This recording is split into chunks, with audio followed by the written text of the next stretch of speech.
During the Jiajing period of the Ming Dynasty, Japanese pirates often harassed coastal areas, and Shaoxing was no exception. Once, Yao Chongzi, a farmer from Zikuahu Bridge, encountered Japanese pirates while threshing rice in the field. He fought bravely. To protect the villagers from slaughter, he led the pirates to Huaran Beach and cleverly arranged for the villagers to dismantle the bridge, trapping the enemy. In the end, he was killed. When Yu Dayo, the general of Shaoxing, learned of this, he personally led the navy to encircle and suppress the Japanese pirates trapped at Huaran Beach. However, the Japanese soldiers were cunning. As soon as the government troops arrived, they launched a surprise attack. The government troops fired cannons as soon as they left the shore. The Ming army was unprepared, and several warships were sunk. Yu Dayo had no choice but to order a retreat. After returning to Shaoxing City, Yu Dayo worried about how to defeat the enemy. At this time, someone reported that Su Wanchang, a staff member of Hu Zongxian in the Hangzhou governor's office and a scholar from Shanin, wanted to see him.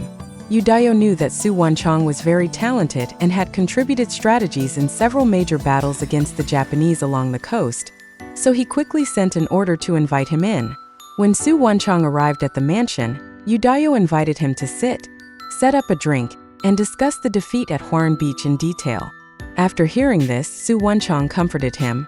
The current situation of the war is favorable to us, and the general need not worry too much. Yu Dayo frowned and replied, "Although the war situation is favorable, we cannot afford to delay. I fear that the Japanese soldiers from other areas may come to the rescue, which will make it even more difficult.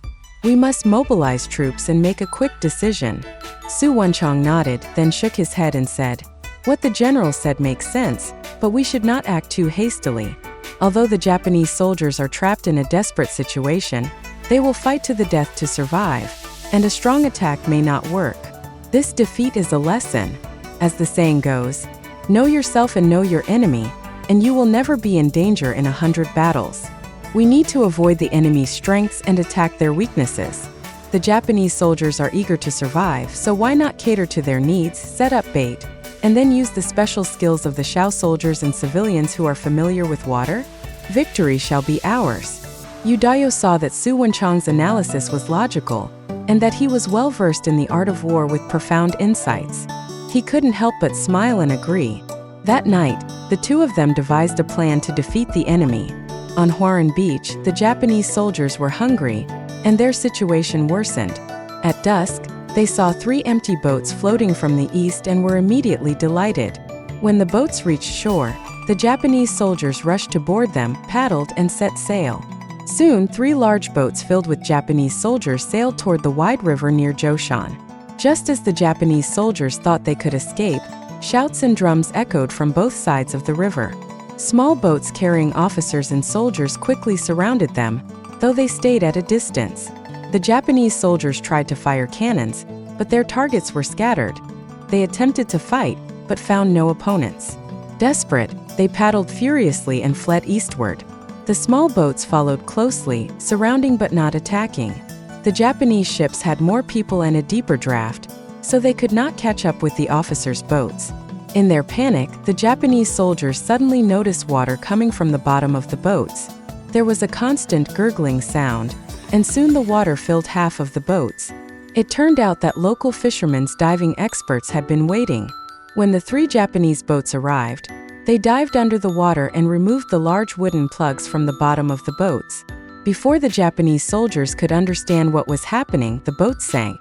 The officers' boats quickly approached and wiped out hundreds of Japanese soldiers with little effort.